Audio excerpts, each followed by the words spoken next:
division in the whole House.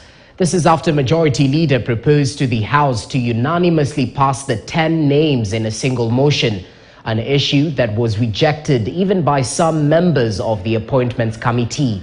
It's a hitch to the formation of the Executive County Government led by Governor Dr. Kimani Wamatangi, after members of the County Assembly agreed to have 10 motions on each proposal, arguing that each of the County Executive Committee member has an individual responsibility rather than a collective one. Members be allowed to discuss or to go to meet with the CEC, Mr. Speaker. The CEC can all be called to the Parliament, to this Assembly, Mr. Speaker. It's very difficult to go through this document within few hours, Mr. Speaker. So I request we as member of County Assembly be given at least 3 to 4 days to go through the document or the report and know whether to pass it or to reject it, Mr. Speaker. We must